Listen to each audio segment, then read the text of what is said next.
প্রিয় বন্ধুরা, আসসালামু আলাইকুম।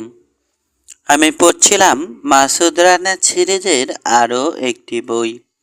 বইয়ের নাম টপ সিক্রেট, প্রথম খণ্ড। শুরু করছি পঞ্চম অংশ। এখন আমার করণীয় পরিষ্কার। এই তিনজনকে নিয়ে অন্য এক সেফ হাউসে সরে যাব, যেখানকার ঠিকানা একা শুধু আমি জানি। যা করবার ওখান থেকে করতে হবে আমাকে। নয়াদিল্লি রিপ্লেসমেন্ট পাঠাবে, আর এদিকে অগাস্টাস নতুন স্থানীয় হেল্পার সংগ্রহ করবে। তবে এসবে সময় দরকার, অথচ এটারই অভাব আমাদের।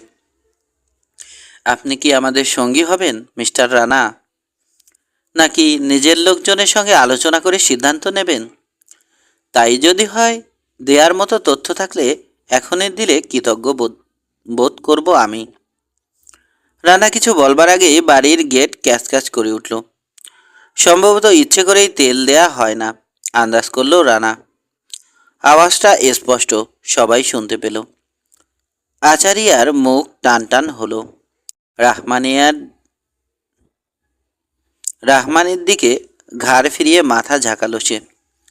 রাহমানি দরজার দিকে পা বাড়ালো। নীরব পরিবেশ। তারপর সদর দরজায় জটিল সাংকেতিক নখ হলো। যে ধরনের নখ আমিনাকে করতে শুনেছে রানা।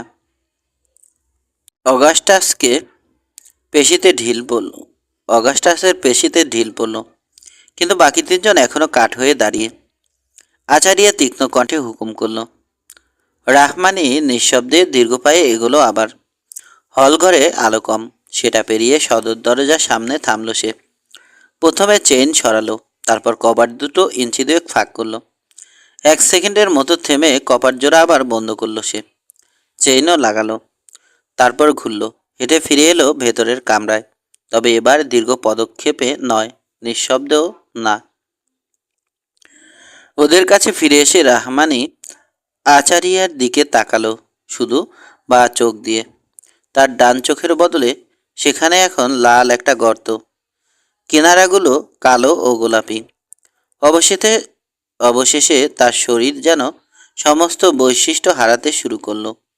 পদার্থ বা বস্তু বলে কিছু থাকছে না, যেন তার মাংস বালিতে পরিণত হয়েছে। আচারিয়ার পায়ের সামনে আছাড় খেয়ে পড়ে গেল। 8। এখন আর সন্দেহ করবার সময় নেই।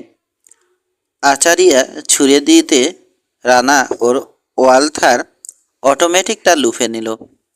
একটা ঘূর্ণির মতো আলোর সুইচের দিকে মোচড় খেল অগাস্টাস। গাঢ় অন্ধকারে ঢেকে পড়ে গেল সব। কেউ একজন। আচারিয়া এলোমেলো পা ফেলে জানালার দিকে এগোচ্ছে। না, দ্রুত সাবধান করল রানা। ওরা এটাই আশা করছে। জানালাটা নিশ্চয় সামনের দিকে। হ্যাঁ, ধন্যবাদ। পেছন দিক দিয়ে বেরোবার চেষ্টা করাটা বোকামি। হ্যাঁ, রানার কথা শেষ হওয়ার আগেই জবাব দিল আচারিয়া।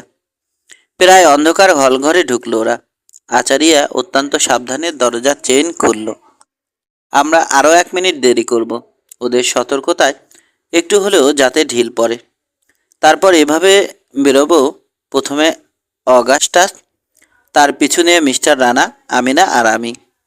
রাস্তার বাইরে 30 গজ এগোলে একটা গলি পাওয়া যাবে। দুদিকের পাঁচিলই খুব উঁচু। সবাই ওখানে জড়ো হব। গ্রিক ভাষাতেও কিছু বলল আচারিয়া। অগাস্টাস হু হ্যাঁ করে জবাব দিল। সেকেন্ডগুলো নিঃশব্দে বয়ে যাচ্ছে। রানার হাত ধরে বুকের সঙ্গে চেপে ধরল আমিনা। তার হার্টবিট অনুভব করছে ও, দ্রুত, তবে উন্মত্ত নয়।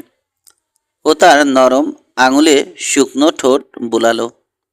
Good luck my friends. আচারিয়ার আঙুল দরজার নব ঘোরাচ্ছে। রানার মনে হলো অগাস্টাসের কাতটা মুহূর্তের জন্য একবার ছুলো সে। পরক্ষণে দরজা খুলে গেল। সবাই ওরা ছুটতে শুরু করেছে। শত্রুরা গোটা শত্রুরা গেট খোলা রেখেছে। ওদের জন্য ভাগ্যের বিরাট সহায়তা। শত্রুপক্ষের মস্ত গাফলতি। প্রথম দফা গুলি ছুটল চারজনে ওরা চাঁদের আলো আর ছায়া মেঘে পড়ে থাকা রাস্তায় বেরিয়ে আসবার পর গান মাজল ঝলসে উঠল উল্টো দিকের একটা বন্ধ দোকানের দোরগোড়া থেকে। সঙ্গে সঙ্গে অগাস্টাসের গলা থেকে চাপা কান্নার মতো একটা আওয়াজ বেরোলো। মাথাটা ঝাঁকি খেল পেছন দিকে। হোঁচট খেতে খেতে কয়েক পা এগিয়ে দড়াম করে শটান পড়ে গেল। অটোমেটিক ধরা হাত ঝট করে ঘুরিয়ে দোরগোড়ার দিকে 3টে গুলি করল রানা। এত দ্রুত যে মাত্র একটা আওয়াজের মতো শোনালো। পাথর দিয়ে বাঁধানো রাস্তায় লেগে দিক বিদিক ছিটকে গেল বুলেটগুলো। চট করে একবার বাম দিকে তাকাতে আমিনাকে অলিম্পিক স্প্রিন্টারের মতো ছুটতে দেখল রানা। ওর আর আচারিয়ার কাছ থেকে সমান দূরত্ব বজায় রেখে, শত্রুরা যাতে একই সঙ্গে জোড়া টার্গেট পেয়ে না যায়। বুদ্ধিমতী। রানা আর আমিনার মাঝখানে চরচর করে কি যেন ছুটে এলো হাঁটু সমান উপর দিয়ে। গান মাদল ঝলসে উঠল আচারিয়া, যে গলিটার বর্ণনা দিয়েছে সেদিক থেকে। ডান দিকে সরে এলো রানা, শূন্যে পাক খেয়ে শরীর ঘোরালো, মাটিতে হাঁটু কাটল একটা। পরবর্তী ফ্ল্যাশ দেখতে পেয়ে যে গুলিটা করলো সেটা সম্ভবত 3 ফুট ব্যবধান রেখে পাশ কাটালো আচারিয়াকে। তারপরে শুনতে পেল চাপা একটা আর্তনাদ। তরাক করে এক লাফে সিধে হলো আবার। তির্যক রেখা তৈরি করে রাস্তা পেরোচ্ছে। কুজো হওয়ার স্বাভাবিক অথচ বিপজ্জনক প্রবণতা দমিয়ে রেখে। মাথা নিচু করলেই গতি কমে যাবে। লক্ষ্যভেদ করবার অনেক বেশি সময় পাবে শত্রু। গলিতে ঢুকলো, আপাতত বিপদ থেকে মুক্ত। আচারিয়া আর আমিনা আগেই পৌঁছেছে। তাদের সামনে একজন পড়ে আছে। মনে খুঁতখুঁতে ভাব, ছায়ার ভেতর নয় ও। উকি দেওয়ার সময় উকি দেওয়ার জন্যে সামনে ঝুঁকে নিজের ডান দিকে তাকালো রানা। দোকানটার দোরগোড়া দেখতে চাইছে। সঙ্গে সঙ্গে গান মাদল ঝলসে উঠল।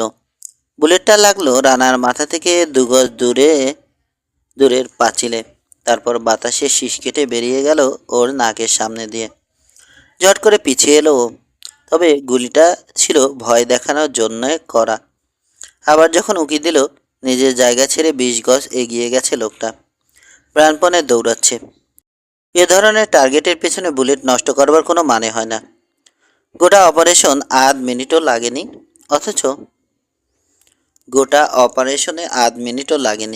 অথচ চারপাশ এরই মধ্যে জ্যান্ত হয়ে উঠছে। প্রতিটি জানালায় আলো দেখা যাচ্ছে। চারদিক থেকে লোকজনের চিৎকার ভেসে আসছে। 2টো কুকুর ঘেউ ঘেউ করছে অনবরত। সন্দেহ নেই বাড়িটা পিছন দিকটা যারা কাবার দিচ্ছিল এবার তারা সামনের দিকে চলে আসবে। এখানে আর অপেক্ষা করবার মানে হয় না। তবে কেটে পড়বার আগে ছুটে পড়ে থাকা অগাস্টাসের পাশে চলে এলো রানা। গ্রিক লোকটা উপর হয়ে পড়ে আছে। হাত দুটো সামনের দিকে এমনভাবে বাড়ানো সে যেন ডাইভ দিচ্ছে। বাম শোল্ডার ব্লেডের নিচে সস্তা সুতির জ্যাকেট ফুটো হয়ে আছে। ফুটোর চারপাশে জমাট বেঁধে যাচ্ছে রক্ত।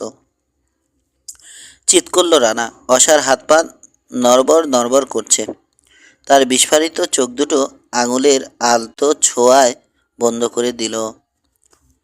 বাড়িটার দিকে দ্রুত একবার তাকিয়ে এক ছুটে গলিতে ফিরে এলো। এখানে দ্বিতীয় লোকটার সামনে থামল, যে অস্ত্রধারীকে ও ফেলে দিয়েছে। লোকটা এখনো হয়তো পুরোপুরি লাশ হয়ে যায়নি। অদ্ভুত এক আড়ষ্ট আধ বসা অবস্থায় স্থির হয়ে আছে। পিঠ ঠেকে আছে গলির পাঁচিলে। ওয়ালথারের বুলেট বুকে যে গভীর ক্ষত সৃষ্টি করেছে সেটার দিকে মন নেই রানার। ওর দৃষ্টি কেড়ে নিয়েছে মুখটা। নিষ্প্রভ চেহারা, খাড়া নাক, চোখের পাতা অস্বাভাবিক বড়। এই মুহূর্তে আধ বোঝা, ফলে মনে হচ্ছে চোখ দুটোয় হুড পরানো হয়েছে। কম বেশি 30 ঘন্টা আগে এই মুখ কোয়ার্টার ডেকে দেখেছে রানা। ওকে যারা ধরতে চেয়েছিল তাদের লিডার।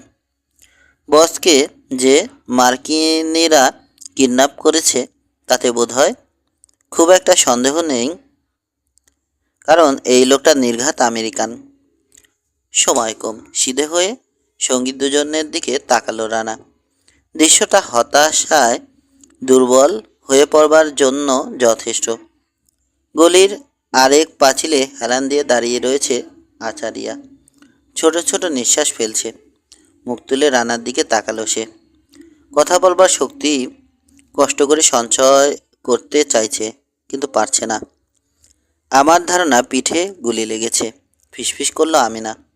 দোরগোড়ার লোকটা এখনও কথা বলবার ব্যর্থ চেষ্টা করছে আচারিয়া। কয়েক সেকেন্ড পর বুঝলো সম্ভব নয়।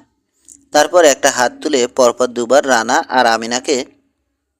আমিনা রানাকে দেখালো। যে কোনো শব্দের চেয়ে ইঙ্গিতটা অনেক বেশি অর্থবহ। তারপর হঠাৎ নিচের ঠোঁট টকটকে লাল হয়ে উঠল। এক সেকেন্ড পর খুলে গেল মুখ। চোতের মতো রক্ত বেরিয়ে আসছে। চোখ দুটো নিষ্প্রাণ হয়ে গেল। সেই সঙ্গে মারা গেল ইন্ডিয়ান সিক্রেট সার্ভিসের এজেন্ট মেজর ভগৎ সিং আচারিয়া। ঢাকনিবিহীন নর্দমায় ঢলে পড়ছিল লাশটা। খপ করে ধরে ফেলল আমিনা। মৃতদেহ টেনে সরিয়ে আনলো সে। তারপর ছেড়ে দিয়ে রানার দিকে তাকালো। আমিনা কাঁদছে। মিস্টার আচারিয়ার শেষ ইচ্ছে ছিল, জানি, বলল রানা, আমরা যেন একসঙ্গে কাজ করি। ভারতীয় সিক্রেট এজেন্টের সঙ্গে মিনিট 15 বন্ধুত্ব খারাপ লাগেনি রানার। এখন আমাদের সামনে আরও অনেক দৌড়াদৌড়ি আছে। তুমি নিরাপদ কোনো জায়গা চেনো? এটা কোনো সমস্যা নয়। আমার এক বন্ধু আছে, সে আমাদের দেখবে। আমিনার বন্ধুর নামটা রানার জানা হলো না। মেয়েটা ব্রনেট, অর্থাৎ তার মাথার চুল গাঢ় খয়েরি, খুব দামি নাইট ড্রেস পরনে। ভোর 3টের সময় দরজা খুলতে বিব্রত বোধ করল না দেখে মনে মনে বিস্মিত হলো রানা। ওদের দুজনের চেহারাই সন্দেহজনক। আমিনার কাপড় কয়েক জায়গায় ছেঁড়া ও কাদামাখা। রানার হাতের চামড়া ছড়ে গেছে, ট্রাউজারের নিচের দিকে শুকনো কাদা। এসবও মেয়েটা বিশেষ খেয়াল করল না। দুই বান্ধবী অবশ্য নিজেদের আঞ্চলিক ভাষায় ফিসফাস করলো কিছুক্ষণ। বন্ধু বলা উচিত, বান্ধবী। রানার দিকে ফিরে প্রশ্রয়দানের হাসি হাসল। তারপর বিদায় নিয়ে চলে গেল বেডরুমের দিকে। বেডরুম থেকে একটা ঘুম জড়ানো পুরুষ কণ্ঠ কি যেন জিজ্ঞেস করলো। তীক্ষ্ণ কণ্ঠে জবাব দিল মেয়েটা। তারপর নারী ও পুরুষ কণ্ঠ একযোগে হেসে উঠল। ভাগ্যটা ভালো আমাদের, বলল আমিনা। বান্ধবী আর তার স্বামীর হাসি শুনে নিজেও মুচকি মুচকি হাসছে। স্পেয়ার রুমটা খালি আছে। ফ্রিজে ঠান্ডা চিকেন আর বিয়ার আছে, যত খুশি খেতে পারবো। তুমি যা যা পাও নিয়ে এসো কিচেন থেকে। আমি এদিকে বিছানা ঠিকঠাক করি। ওর কপালে চুমু খেয়ে কিচেনে চলে এলো রানা। ফ্রিজে ঠান্ডা চিকেন ছাড়াও ছাগলের দুধ দিয়ে তৈরি পনির আর পাকা টসটসে ডুমুর পেল। খাবারের ট্রে নিয়ে বেডরুমে ঢুকে দেখল দেয়ালগুলো ব্রোকেডের ভারী পর্দা দিয়ে ঢাকা। তবে রানার চোখ একা আমিনাকেই শুধু দেখতে চাইছে। এরই মধ্যে চাদরের তলায় শরীর ঢেকে ফেলেছে মেয়েটা। বোঝার উপায় নেই চাদরের নিচে তার শরীরে কাপড় চোপড় আছে কিনা। শুয়ে পড়েছ যে, জিজ্ঞেস করলো রানা। খাবে না? তুমি আমাকে নিজের হাতে খাইয়ে দেবে, আদুরে গলায় বলল আমিনা। তা না হলে আমার মুখে কিছু রুচবে না। খাওয়া দাওয়ার পর্ব শেষ করে আলো নেভালো ওরা। তবে সঙ্গে সঙ্গেই যে ঘুমিয়ে পড়ল তা নয়। অবশ্য তারপরের ঘটনা ওরা কাউকে কোনোদিন বলবে বলে মনে হয় না। খুব সকালে ফ্ল্যাটটা থেকে বেরিয়ে এসে প্রাথমিক কাগজগুলো সেরে নিল ওরা। মধু আর মাখন দিয়ে রোলস খেলো মোড়ের একটা ক্যাফেতে বসে। 6 চাকার প্রকাণ্ড এক হলুদ বাসে চড়ে কনস্টিটিউশন অ্যাভিনিউয়ে পৌঁছালো। স্টাড ফু শপিং মলে চরকির মতো ঘুরে আমিনার জন্য কিছু কেনাকাটা করা হলো। নজর রাখা হলো নজর রাখা হচ্ছে এই ভয়ে সে তার নিজের ফ্ল্যাট লাইকিয়ানাও ফিরতে পারবে না। ওখান থেকে হেঁটে রানার হোটেলের দিকে ফিরছে ওরা। সারাটা পথ ভিড়ের ভেতর মিশে থাকলো। হোটেলের উপরও নিশ্চয় নজর রাখা হচ্ছে, তবে এখানে ওরা সন্ধ্যা পর্যন্ত নিরাপদে থাকবে বলে ধরে নেওয়া চলে। শাওয়ার সেরে দ্রুত কাপড় পাল্টালো ওরা। বাদামি মার্বেল বাথরুমে দাড়ি কামাবার পর রানার মনে হলো অবশিষ্ট ক্লান্তিটুকু দূর হয়ে গেছে। অবশেষে নীল কাউচে বসলো আমিনা।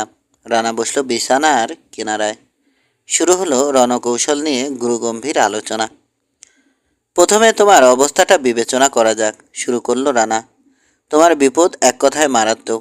আচার্য বিশ্বাস করতে পারতো এমন তিনজনের মধ্যে একমাত্র তুমি বেঁচে আছো। নিজের অর্গানাইজেশনের সঙ্গে যোগাযোগ করতে যাওয়াটা মোটেও উচিত হবে না তোমার। তার উপর কাল রাতে যা ঘটেছে, সেই বিশ্বাসঘাতক চরিত্রটি এবার উঠে পড়ে তোমাকেও খুন করবার চেষ্টা করবে। হ্যাঁ, ইচ্ছে হলে নিখোঁজ হয়ে যেতে পারো তুমি। শালনিকা বা অন্য কোথাও পালিয়ে গেলে অপেক্ষা করলে যতদিন না পরিস্থিতি ঠান্ডা হয়। তবে না, তা তুমি করবে না, তাই না? ঠোঁটে হাসি। আমিনা বলল, না, অন্তত দুটো কারণে। বেশ, তাহলে তোমার সামনে বিকল্প একটাই উপায় রইল, তোমার দলকে আমার দলের সঙ্গে এক করে ফেলা। তুমি আমার অ্যাসিস্ট্যান্ট হতে পারো, রাজি? মাথা ঝাঁকালো আমিনা। তবে মনে রাখতে অনুরোধ করছি, আমার আনুগত্য নতুন দিল্লির প্রতিই থাকছে। ইন্ডিয়া ইন্ডিয়ান সিক্রেট সার্ভিসের গ্রিক এজেন্ট আমিনা আথিয়ানা নেমখারাম হতে পারবে না। একটু থেমে আবার বলল, আমি সুযোগ পেলেই নতুন দিল্লির সঙ্গে যোগাযোগ করে কি ঘটেছে জানাবো ওদেরকে, ঠিক আছে? হ্যাঁ, ঠিক আছে। তবে তোমাদের এখানকার দূতাবাসের কারো সঙ্গে যোগাযোগ করাটা বুদ্ধিমতীর কাজ হবে না, বিশেষ করে যখন জানো না কাকে তোমার বিশ্বাস করা উচিত নয়। সবচেয়ে ভালো হয় পাবলিক লাইন থেকে টেলিফোন করলে শুধু ভগৎ সিং আচারিয়ার নাম বলবে। অপর প্রান্তে কি প্রতিক্রিয়া হয় বোঝার পর যা বলতে হয় বলবে। এমনও হতে পারে যে ফোনটা হয়তো সেই লোকই ধরবে, নিজেকে যে শত্রুদের কাছে বিক্রি করে দিয়েছে। তবে কিছু করবারও নেই, তাই না? নেই। গুড। এবার আমার লোকজনের সঙ্গে যোগাযোগ করে একটা রণদিভুর ব্যবস্থা করি। ফোনে রিসিভার তুলে বিদেশি বইয়ের এক দোকানের নম্বর চাইল রানা। জিসানুল হকের একটা কাভার ওই দোকানটা। 2 মিনিট পর হোটেলের অপারেটর ফোন করে জানালো, এই নম্বরে যোগাযোগ করা যাচ্ছে না। না স্যার, এঙ্গেজ নয়, কোনো সাড়া নেই। রানার হার্টবিট বাড়ছে। নম্বরটা আরেকবার দেখে নিয়ে অপারেটর মেয়েটিকে অনুরোধ করলো আবার চেষ্টা করতে। কিছুক্ষণ পর মেয়েটি সেই একই রিপোর্ট করল। রানা নাসরবান্দা। আমিনাকে দিয়ে সার্ভিস ইনকোয়ারিতে খোঁজ নিল। ডিউটিরত ইঞ্জিনিয়ার সহানুভূতি জানালো, কিন্তু কোনো সাহায্য এলো না। এই নম্বর সংক্রান্ত কোনো রেকর্ডই সে হাতের কাছে খুঁজে পাচ্ছে না। সময় ও সুযোগ পাওয়া মাত্র অবশ্যই ব্যাপারটা সে দেখবে। খুব ভালো হয় পরে যদি আবার তাকে ফোন করা হয়। আচ্ছা, যার নামে ফোন সে তার বিল ঠিকমতো পরিশোধ করেছে তো? নিজেদের মধ্যে কোনো কথা হলো না। রানা ও আমিনা তাড়াহুড়ো করে হোটেল থেকে বেরিয়ে এলো। ঘটনা দেখা ঘটনা দেখা গেল খুবই সাদামাঠা, অঙ্কের মতো সহজ, কিছুই অবশিষ্ট নেই। দমকল কর্মীরা তাদের কাজ সেরে ফিরে গেছে। দায়িত্ব পালন করছে পুলিশ। পুরানো একজন খদ্দের হিসেবে নিজের পরিচয় দিয়ে সহানুভূতি প্রকাশ করল রানা। সেই সূত্রে প্রয়োজনীয় কিছু প্রশ্নের জবাবও সংগ্রহ করল। দোকান প্রায় অর্ধেকটাই পুড়ে গেছে, তবে একেবারে নিশ্চিহ্ন হয়ে গেছে দোকানের পেছনের ঘরগুলো। পেপার ব্যাগ, ম্যাপ, অভিধান সব ছাই হয়ে পানিতে ভাসছে। দমকল কর্মীরা ভালো কাজ দেখিয়েছে, তা না হলে দুপাশের ট্রাভেল এজেন্সি আর কফি শপ বাঁচানো যেত না। না, কিভাবে আগুন লেগেছে তা এখনও জানা যায়নি, তবে সন্দেহ করা হচ্ছে সেফ দুর্ঘটনা নাও হতে পারে। হ্যাঁ, আওয়াজ শোনা গেছে, বোমা হতে পারে। পুলিশ এক্সপার্টরা রিপোর্ট দিলে বোঝা যাবে। না, দোকানের মালিক জিসানুল হককে পাওয়া যাচ্ছে না। প্রতিবেশীরা বলছে দোকানে তার না থাকাটা রহস্যময়, কারণ সাধারণত দোকানের পিছনের বাড়িটায় তিনি রাত কাটাতেন। ছিলেন না তাই বেঁচে গেছেন। জানা কথা, খবরটা শোনা মাত্র ছুটে আসবেন। অকুলস্থল থেকে আমিনাকে নিয়ে সরে আসছে রানা। জিসানুল হক তার দোকানে পুড়ে মরেনি, এর মানে এই নয় যে সে বেঁচে আছে। তবে এখন তাকে খোঁজার জন্য সময় দেওয়া সম্ভব নয়। রানা এজেন্সির এথেন্স শাখাকে অত্যন্ত শক্তিশালী একটা হাতিয়ার হিসেবে ব্যবহার করবার কথা ভাবছিল রানা। হাতে পাওয়ার আগেই সেটা ওর কাছ থেকে ছিনিয়ে নেওয়া হয়েছে। হোটেল সুইটে ফিরে এসে নিজের চিন্তাভাবনা সম্পর্কে আমিনাকে খানিকটা ধারণা দিল রানা। ওরা শুধু হককে ধরতে আসেনি, তার রেকর্ড, কন্ট্যাক্টের তালিকা, পিক আপ পয়েন্টস, নির্ধারিত সময়, লেটার বক্সের লোকেশন ইত্যাদি থেকে আমাকে বঞ্চিত করাটাও লক্ষ্য ছিল। এসব রাখা হতো দোকানের পিছনের ঘরগুলোয়, সেগুলোই পুড়ে একেবারে নিঃশেষ হয়ে গেছে। আমিনা ভুরু কুঁচকে আছে। না পুড়িয়ে সব তুলে নিয়ে যায়নি কেন? কম দৃষ্টি কারা হতো। গাদা গাদা ইনফরমেশন কাজেও লাগতো। আগুন লাগিয়ে দিয়ে দ্রুত পালিয়ে যায়। চুরি করতে সময় অনেক বেশি লাগে। তাছাড়া ওরা জানবে কিভাবে দালানটার কোথায় কি ইনফরমেশন কিভাবে রাখা হয়েছে? হাতের কাছে যা পেয়েছে রেখে যায়নি, এতেও কোনো সন্দেহ নেই। তবে গুরুত্বপূর্ণ কোনো ফাইল বা সিডি সহজে পাওয়া যাবে এমন জায়গায় হক রাখবে বলেও আমি বিশ্বাস করি না। তার সহকারীদের পাওয়া যাবে না? তাদের কাজ নয় আমাকে খুঁজে নেয়া? পাল্টা প্রশ্ন করল রানা, যেন নিজেকেই। তাকিয়ে আছে দেয়ালে। তাদের মধ্যে একজন অন্তত জানে আমি কোথায় আছি বা থাকতে পারি। খুন বা কিডন্যাপ করা হলে তো কথাই নেই। না হলেও তার উপর নিশ্চয় নজর রাখা হচ্ছে। সেজন্যই হয়তো আমার নিরাপত্তার কথা ভেবে যোগাযোগ করছে না সে। হতে পারে কেউ যোগাযোগ করবে, এই আশায় এখানে আমি অপেক্ষা করতে পারি না। কাল রাতে আমাকে কাভার দেওয়ার জন্য হক যাদেরকে দায়িত্ব দিয়েছিল তারা নেই, বাতাসে মিলিয়ে গেছে। কে জানে সব মিলিয়ে কতজন হবে। আচারিয়া যেন কি ভাষা ব্যবহার করেছিল, চরম নিষ্ঠুরতা। তুমি আর আমি এখনও সেই ভয়ানক ঝুঁকির মধ্যেই আছি, আর সেজন্যই একজোট হয়ে এই শত্রুদের মোকাবেলা করব আমরা। এগিয়ে এসে কাউচে রানার পাশে বসলো আমিনা। তার চেহারায় আর ভাষায় আশ্চর্য একটা দীর্ঘতা লক্ষ্য করল রানা। শোনো, এখনই আমাদের রওনা হওয়া দরকার। অনেকটা পথ পাড়ি দিতে হবে আমাদের। অথচ মিস্টার আচারিয়া যে ঘটনার কথা বলেছেন সেটা ঘটতে আর মাত্র 60 ঘন্টা বাকি আছে, বোধহয় আরও কম। কারণ এই ঘটনাটা কি? চলো আগে আমরা বেরিয়ে পড়ি, পথে বলবো।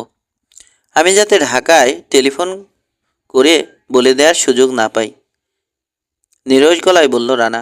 বুঝেছি ডার্লিং, আমি জানি সুযোগ পেলে ঢাকাকে তুমি ঠিকই সব জানাবে। সে ঝুঁকে এখনই আমি সত্যি নিতে পারি না। রিজনেবল হওয়ার চেষ্টা করো প্লিজ। গুড। শোনো, আমাদেরকে সাগর ধরে যেতে হবে, প্রায় 200 কিলোমিটার, 120 মাইলের মতো। অন্তত এর মধ্যে ঘোরপ্যাচ নেই। সরল একটা রেখা বলতে পারো। বোট দরকার, সেটা চালাবার জন্য দরকার একজন লোক। আমি জানি কে সে। নয়, লুদিয়ান সিকান্দার মার্সেনারি নয়, তবে এমন একজন যোদ্ধা যে নিজের রণক্ষেত্র নিজেই বেছে নেয়। লেবাননে মা ছিল নার্স, আহত গেরিলা যোদ্ধাদের সেবা করত বৈরুতে। বাবা ছিল গ্রিক মুসলমান, নিজের বোট নিয়ে সাগরে মাছ ধরত, সেই মাছ বিক্রি করতে আসতো বৈরুতে। দুজনের দেখা হলো, পরিচয় হলো, প্রেম হলো এবং সবশেষে বিয়ে হলো। বিয়ের পর বৈরুতেই থেকে গেল ওরা। একটাই ছেলে, সিকান্দার। মা তাকে নিয়েই হাসপাতালে যায়। ধীরে ধীরে বড় হলো সিকান্দার। খুব তাড়াতাড়ি তার মাথায় এই চিন্তাটা ঢুকলো, লেখাপড়া শিখে জ্ঞানী হওয়াটা বোকামি। কারণ জ্ঞানের লোকজনই যেখানে সেখানে যুদ্ধ বাদিয়ে দুনিয়াটাকে দোজকখানা বানিয়ে রেখেছে। আহত সৈনিকদের মুখ থেকে অতীত ও বর্তমান যুদ্ধের গল্প শুনতে শুনতে তার ইচ্ছে জাগলো, সেও যুদ্ধ করবে। তবে তার যুদ্ধ হবে অন্যায়ের বিরুদ্ধে, ন্যায়ের পক্ষে। যেসব সৈনিক সুস্থ হয়ে হাসপাতাল ত্যাগ করত, তাদের সঙ্গে যুদ্ধক্ষেত্র দেখতে যেত সে। এই আসা যাওয়া করতে করতে তাদের কাছ থেকে অস্ত্র চালাতে শিখল। তারপর কৈশোর পেরোবার আগেই গেরিলা যুদ্ধের ট্রেনিং নিল। সিকান্দারের প্রথম রণক্ষেত্র ছিল ইসরায়েল লেবানন সীমান্ত। 18 বছর বয়সে তার গর্ব ছিল 21 জন ইহুদিকে খতম করেছি। আজ লুদিয়ান সিকান্দারের বয়স প্রায় 60। গত 45 বছর অসংখ্য রণক্ষেত্রে লড়াই করেছে সে। টাকা বা কোনো স্বার্থের বিনিময়ে নয়। এই যুদ্ধ হলো তার অন্যায়ের বিরুদ্ধে প্রতিবাদ জানাবার ভাষা। জিম্বাবুয়েতে কালোদের হয়ে শ্বেতাঙ্গদের বিরুদ্ধে, বসনিয়া হার্জেগোভিনায় স্লাভ বর্বরদের বিরুদ্ধে, শ্রীলঙ্কায় সিংহলীদের বিরুদ্ধে তামিলদের পক্ষে, ইসরায়েলের দখলদারদের বিরুদ্ধে ফিলিস্তিনিদের পক্ষে, চেচেনদের হয়ে রাশিয়ার বিরুদ্ধে। কোথায় না সে লড়তে গেছে। তবে এই তালিকা ভবিষ্যতে আরও দীর্ঘ হবে। গত বছর মা ও বাবা দুজনেই এথেন্সে মারা যাওয়ার পর রণক্লান্ত সিকান্দার সিদ্ধান্ত নিয়েছে, যথেষ্ট হয়েছে, আর নয়। সারাটা জীবন যুদ্ধ করবার পর সে উপলব্ধি করেছে দুনিয়ার সবচেয়ে বড় প্রহসন হলো একজন সৈনিক আরেকজন সৈনিককে মারছে। কাউকে যদি মারতেই হয়, মারা উচিত যারা যুদ্ধ বাঁধাচ্ছে, রাজনীতিবিদদের, রাজনীতিকদের, ধর্মীয় নেতাদের, সরকার প্রধানদের। এই উপলব্ধি সিকান্দারকে শান্তি দিতে পারেনি, হতাশ আর দুর্বল করে তুলেছে। তাই বাবার গড়ে তোলা ডগ ইয়ার্ডের ব্যবসাটাই শেষ জীবনের পেশা হিসেবে বেছে নিয়েছে সে। কোথায় অন্যায় ও জুলুম হচ্ছে জানে সে, খবর রাখে কোথায় কার উপর কে যুদ্ধ চাপিয়ে দিচ্ছে, কিন্তু নিজেকে ঠান্ডা রাখে, শরীরে রক্ত গরম হতে দেয় না। রানাকে নিয়ে একটা ক্যাফেতে ঢোকার সময় আমিনার বিরতিহীন ধারা বিবরণীতে ছেদ পড়ল। মস্ত একজোড়া গোপ আর বাবরি চুল নিয়ে পৌর মালিক দ্রুত পা ফেলে এগিয়ে এলো ওদের দিকে। দাঁড়িয়ে পড়ল আমিনা। চেহারায় শ্রদ্ধা ও সমীহের ভাব ফুটল। বাবার বন্ধু ইলিয়াস চাচা, ফিসফিস করল সে। উনি যদি বলতে পারেন সিকান্দার চাচাকে এখন কোথায় পাওয়া যাবে। এরপর সে তার ইলিয়াস চাচার সঙ্গে নিজের ভাষায় কুশল বিনিময় করল। সবশেষে জানতে চাইল সিকান্দার চাচাকে কোথায় পাওয়া যাবে। ওদেরকে নিয়ে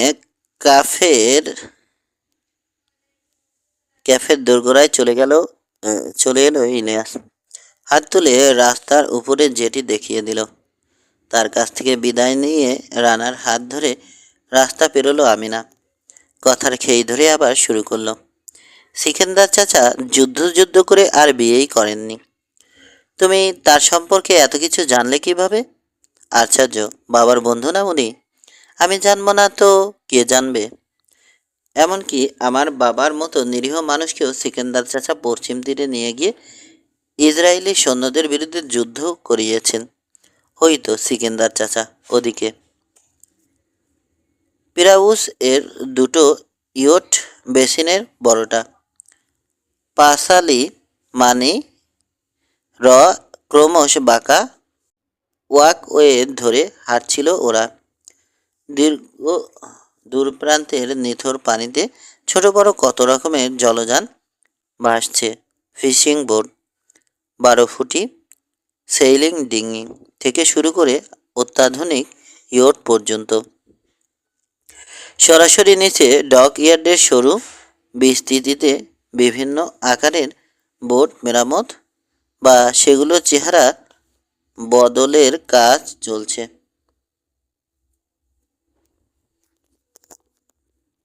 সামনে তাকিয়ে রানা সাদা শার্ট পরা দীর্ঘদেহী এক বৃদ্ধকে দেখতে পেল। ভীরু চেহারার দুজন কর্মচারীকে কঠিন সুরে নির্দেশ দিচ্ছে। বয়সে যাই হোক, লোকটাকে এখনো তরুণ বলতে হবে।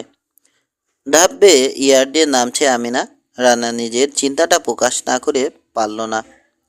এত বড় একটা ব্যবসার মালিক কেন তোমাকে সাহায্য করতে যাবেন? কেন বলিনি সিকেন্দার চাচা ন্যায়ের পক্ষে? কিন্তু এও বলেছ যে তিনি যুদ্ধ থেকে সরে এসেছেন। হ্যাঁ এসেছেন, তো কি হলো? আমরা কি তাকে যুদ্ধ করতে বলবো? যে কাজের জন্যে সাহায্য চাইবে তুমি, তাতে ঝুঁকি নেই? আছে। বোঝাতে পারলে এটুকু ঝুঁকি আমার জন্য অবশ্যই নেবেন সিকেন্দার চাচা। শুধু বাবার বন্ধু নন, আমাকে অত্যন্ত চেনেহও করেন। ঘাড় ফিরিয়ে ওদেরকে দেখতে পেল সিকেন্দার। লোনা বাতাস আর বহু বছরের রোদ চকচকে বাদামি করে তুলেছে তার ত্বক। আমিনা আগে থেকে না জানালে কাছ থেকে দেখে রানা তার বয়স আন্দাজ করত খুব বেশি হলে 45। কান দুটো খুলির সঙ্গে সাটা, বাদামি চোখে বিষণ্ণ, তীক্ষ্ণ দৃষ্টি, টিয়া পাখির মতো বাঁকা নাক, চওড়া চোয়াল যেরকম উঁচু হয়ে আছে, সন্দেহ হয় অত্যন্ত জেদি মানুষ, প্রয়োজনের সময় হিংস্র হয়ে উঠবে। ওদেরকে কঠিন দৃষ্টিতেই দেখছিল সিকেন্দার। তারপর আমিনাকে চিনতে পেরে সাদা দাঁত বের করে ফেলল। হাসিটা উষ্ণ, চেনেহ আর আদর মাখা। আমিনা সরাসরি সামনে দাঁড়িয়ে বুড়োর দু কাঁধে নিজের হাত দুটো তুলে দিল। সিকেন্দার চাচা। কিরে বেটি? আমিনার মাথায় হাত বুলালো সিকেন্দার। চাচার কথা এতদিনে মনে পড়ল। তারপরই তার ধারালো দৃষ্টি রানার দিকে ঘুরে গেল। ও মাসুদ রানা। চাচা, আমার এক বাংলাদেশি বন্ধু। How do you do mister Rana? উষ্ণ মুঠোয় জোর আছে। আপনি এই সময় আসায় আমি খুশি।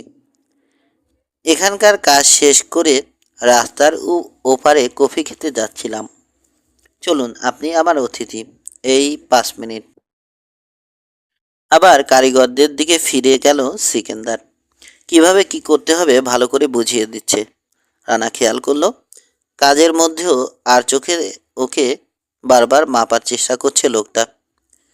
যে বোটকে নিয়ে এত আলোচনা সেই ফুট 20 লম্বা, স্টার্ন অস্বাভাবিক চোখা, বিম যথেষ্ট চওড়া, এককালে সম্ভবত ফিশিং বোট বা লাইফ বোট ছিল। আকৃতি বদলে খুদে কেবিন ক্রুজার বানানোর কাজ চলছে। দুটো ব্যাংক আর সুপার স্ট্রাকচারের কাঠামো এরই মধ্যে তৈরি করা হয়ে গেছে। রানা আন্দাজ করল একজন ইয়টম্যানের দৃষ্টিতে জিনিসটাকে বিদঘুটে কিম্ভূত কিমাকার বলে মনে হতে পারে। তবে ভাড়া কম ধরলে ফ্রেঞ্চ আর জার্মান ট্যুরিস্টরা মোটেও অপছন্দ করবে না।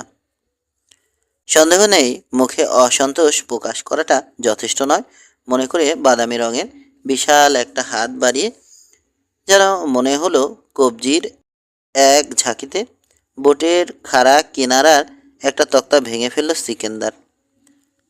ওটা যেন ওখানে আঠা লাগানো কাগজ দিয়ে সাটা ছিল।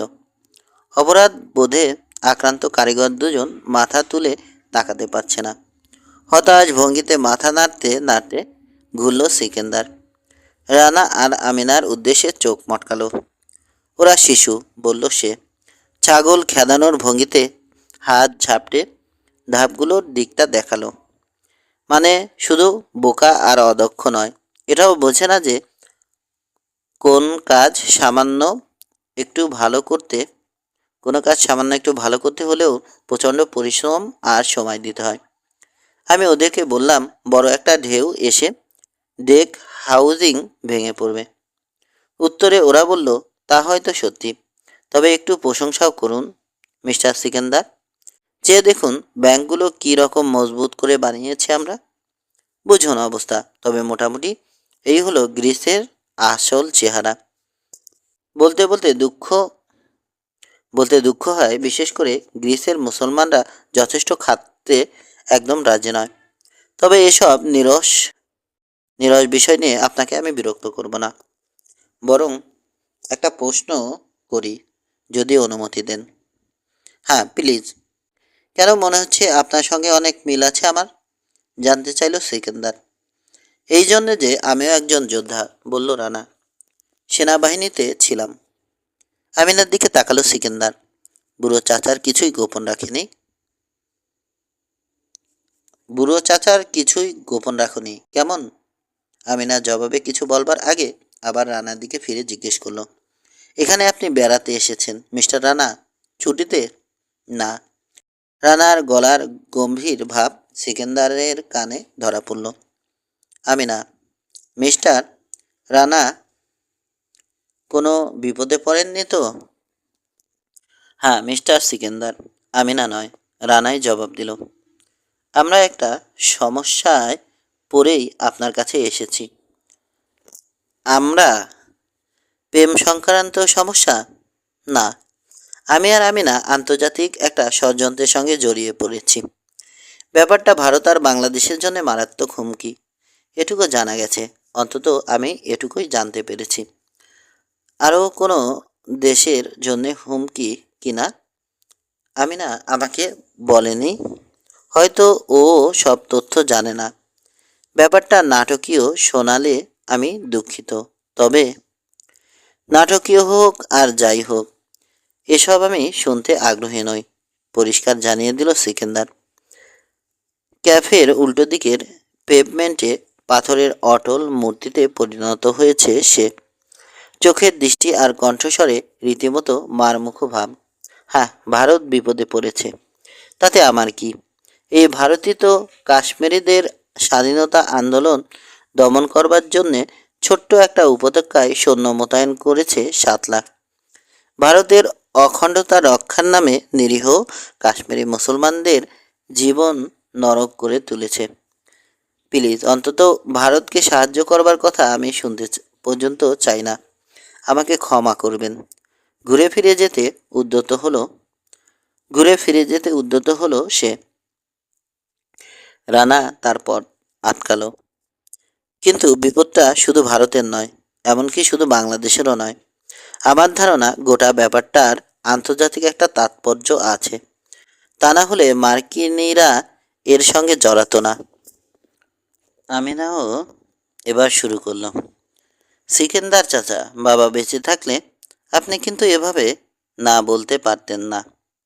তাহলে কি বাবা মারা যাওয়ায় আপনাকেও আমি হারিয়েছি?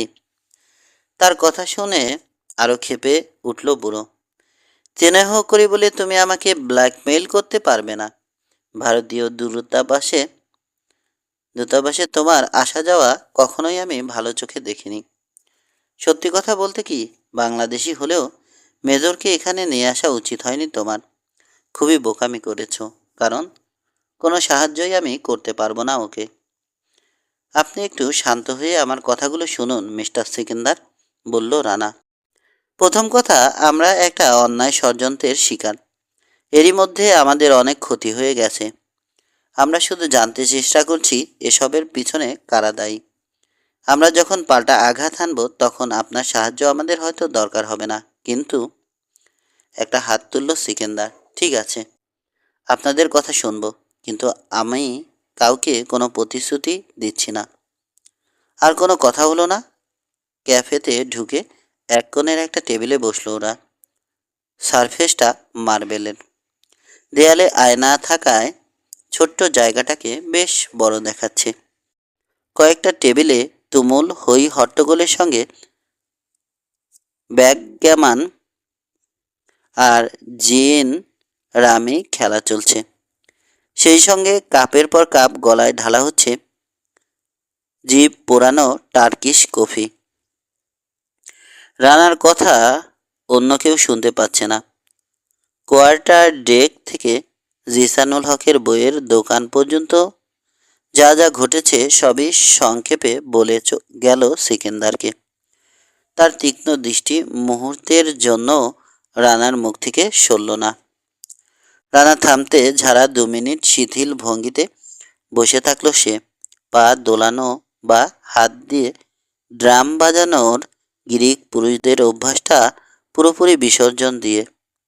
তারপর যখন কথা বলল, শব্দগুলো বাছাই করা, কণ্ঠস্বর ঠান্ডা। তো এই হলো ব্যাপার। তোমরা চাইছো তোমাদেরকে একটা দ্বীপে নিয়ে যাই আমি, কিন্তু দ্বীপটার নাম আমিনা বলবে না। সেখানে কিছু ঘটবে, ওর ভাষায় একটা ঘটনা। সিকেন্দারের ভারী গলায় তিরস্কার ও অসন্তোষ। যদি একদল শত্রু বাদ না সাধে। এই শত্রুরাই বাংলাদেশে একজন সিকিউরিটি চিফকে কিডন্যাপ করেছে, হয়তো উপমহাদেশের বা এমনকি গোটা এশিয়ার মারাত্মক কোনো ক্ষতি করবার উদ্দেশ্যে। তোমরা ওখানে পৌঁছানোর পর সিদ্ধান্ত নেবে এরপর কি করণীয়। এই মুহূর্তে তোমাদের কোনো প্ল্যান নেই। না, জমজমাট কোনো কাহিনী নয়, দুঃখিত। তবে আমি অন্তত 10জন লোকের সঙ্গে তোমাদের পরিচয় করিয়ে দিতে পারবো, যারা নিজেদের ইয়ট আর ক্রু ভাড়া দেবে দ্বীপটায় যাওয়া। এতই যদি জরুরি মনে করো। পাবলিক স্টিমারও আছে। দ্রুত বাধা দিল রানা। মনে মনে আগেই সিদ্ধান্ত নিয়েছে। দলটা হতে হবে যত ছোট পারা যায়, খুব বেশি হলে 3জনের। 2জন আছে, আরেকজন দরকার। সিকেন্দারকেই চাই ওর। প্রথম কারণ, তার অভিজ্ঞতা কাজে লাগাতে পারে। দ্বিতীয় কারণ, তার তাকে সব কথা বলা হয়ে গেছে। দেখুন, বলল ও, এভাবে কথা বলে আমিনাকে আপনি এড়াতে পারবেন না।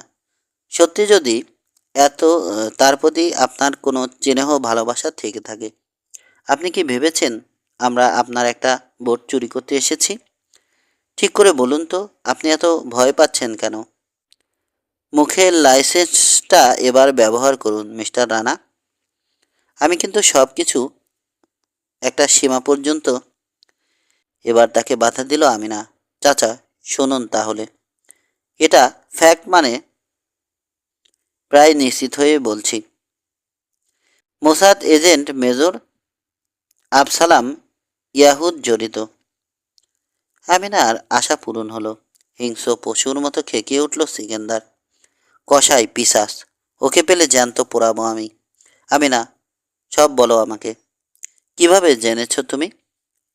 রামাল্লায় ইসরায়েলি বাহিনীর সঙ্গে লড়েছে এমন এক লোক অ্যাক্সিডেন্টলি দেখে ফেলে তাকে। দেখেই চিনতে পারে এই মোসাদ এক্সিকিউশনারকে।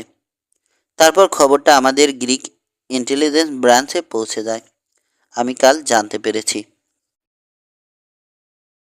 ব্যাস, এটুকুই মাত্র? গ্রিসে তো আসতেই পারে সে। আরও অনেকে যেমন বেড়াতে আসছে। আমি জানতে চাইছি সে কোনো কাজ নিয়ে এসেছে কিনা। কাউকে ধরবে কি মারবে? এই দেশের কোনো ক্ষতি করবে? দেখো চাচা, দেশ দেশ করো না তো। হঠাৎ রেগে উঠল আমিনা।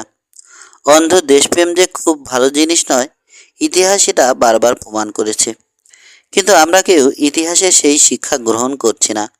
হিটলারের উত্তেজনাকর বক্তৃতা শুনে প্রায় সব জার্মানি মনে করত তাকে সমর্থন করাটাই দেশপ্রেম। সেই রকম বুশকে বেশিরভাগ আমেরিকান সমর্থন করল ইরাক আক্রমণের মতো চরম অন্যায় একটা কাজ করতে। অন্যায়ই সেটা আমার দেশ করতে চাইলেও।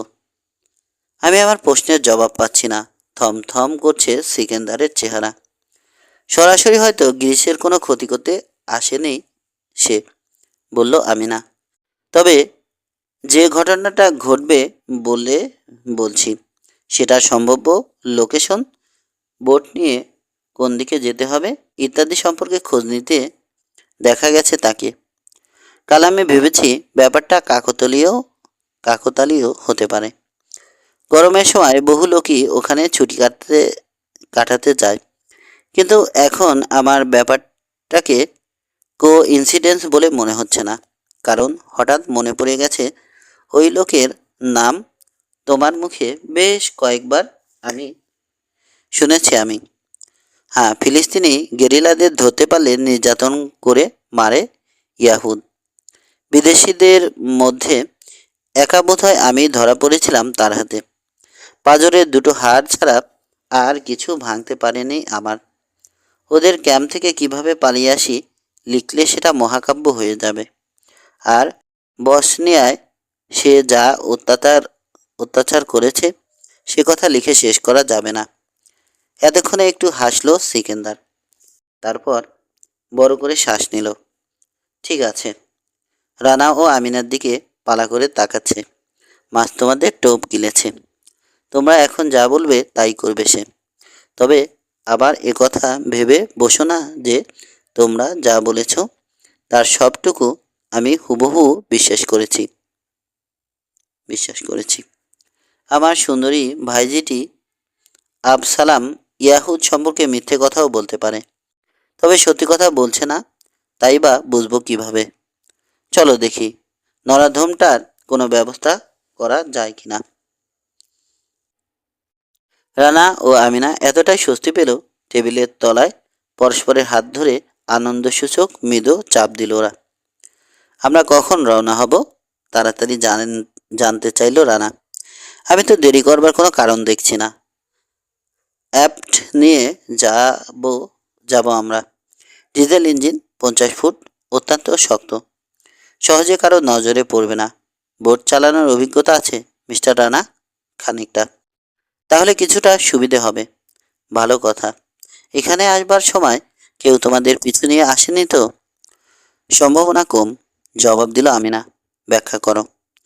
ব্রিফকেস আর স্যুটকেস হোটেলে রেখে শুধু একটা শপিং ব্যাগ নিয়ে বেরিয়েছি আমরা। ব্যাখ্যাটা রানা করছে। হোটেলের বিল মিটিয়েছি টেলিফোনে। চেকটা সুইটের কোথায় আছে বলে দিয়েছি রিসেপশনকে। অর্থাৎ আমরা যে হোটেল ত্যাগ করেছি এটা কারো জানার কথা নয়। ফোনটা পাবলিক বুথ থেকে করেছো? হ্যাঁ। এই একই বুথ থেকে আমি যখন ঢাকায় ফোন করেছিলাম, আমিনা রাস্তার ওপার থেকে নজর রাখছিল আমাকে কেউ লক্ষ্য করছে কিনা। আর আমিনা যখন ওর লোকজনকে সতর্ক করছিল, আমি তখন আড়াল থেকে নজর রাখছিলাম চারদিকে। তাহলে ধরে নিচ্ছি এখানে আসবার পথে পিছনেও আপনাদের চোখ ছিল। Very good. এখানে নয়, রাস্তার ওপারের রেস্তোরাঁয় বসে খেয়ে নিন আপনারা। মালিক আমিনাকে চেনে, বিল নেবে আমার কাছ থেকে। আমিনার দিকে তাকালো সিকেন্দার। কথা ও আচরণে হঠাৎ কর্তৃত্বের ভাব চলে এসেছে। অ্যাপ ভাসছে ক্লক টাওয়ারের পাশে। পানামার ফ্ল্যাগ দূর থেকে চিনতে পারবে। পাশে একটা ইয়ট আছে, কোনো আমির ওমরাহর হবে। খেয়ে নিয়ে সোজা বোটে চলে যাও তোমরা। যতক্ষণ না রওনা হই লুকিয়ে থাকো ওটাই। বোটে কেউ নেই? না। অস্ত্র কি এই একটাই মিস্টার রানা? ও ঠিক আছে, সব রেখে যাও আমার কাছে। আমিনা, ওকে নিয়ে এখনই বেরিয়ে পড়ো। রেস্তোরাঁয় না বসে দুটো লাঞ্চ প্যাকেট কিনলো ওরা। 10 মিনিটের মধ্যে উঠে পড়লো অ্যাপ্টের আফটার ডেকে। ওখান থেকে ছোট্ট সেলুনে। সব কিছু নজর কাড়ার মতো ঝকঝকে তকতকে, ধোয়া মেঝে, পালিশ করা জানালা, রয়্যাল ব্লু পর্দা যেটা সদ্য ইস্ত্রি করা। রানা আন্দাজ করলো অ্যাপ্ট সম্ভবত কাউকে ভাড়া দেওয়ার কথা ছিল। বোটটা ওরা এক চক্কর ঘুরে দেখে নিল। সরু কম্পানিয়নে স্টারবোর্ড সাইডে কাবার্ড আকৃতির গ্যালিতে নেমে এসেছে। শাওয়ার সহ বাথরুমটা পোস্ট সাইডে। গ্যালি থেকে নিচের ইঞ্জিন রুমে নামলো রানা। তারপর তেলের গন্ধে দম নিতে কষ্ট হচ্ছে। মার্সিডিজ ইঞ্জিন, সিঙ্গেল ড্রাইভ, 165 ঘোড়া। একদম নতুনই মনে হলো। জায়গা খুব কম হওয়া সত্ত্বেও ইঞ্জিনটা বসাবার সময় বুদ্ধি খরচা করায় হাঁটা চলার মতো ফাঁক রাখা সম্ভব হয়েছে। সিকেন্দারের প্রতি রানার শ্রদ্ধা আরও একটু বাড়ল। গ্যালি আর বাথরুমের সামনে প্রতিটিতে ডাবল ব্যাংক সহ একজোড়া কেবিন। ওগুলোর সামনে আরও দুটো কেবিন, প্রতিটিতে একটা করে ব্যাংক। ওরা পোর্ট সাইডের একটা কেবিন নিল। শপিং ব্যাগে করে খুব কম জিনিসপত্র নিয়ে এসেছে। আমিনা এক এক করে সব অতিরিক্ত সব অতিরিক্ত আন্ডারওয়্যার, রুমাল, দুটো শার্ট, টয়লেট গিয়ার, ওয়ালথারের জন্য 80 রাউন্ড অ্যামুনিশন।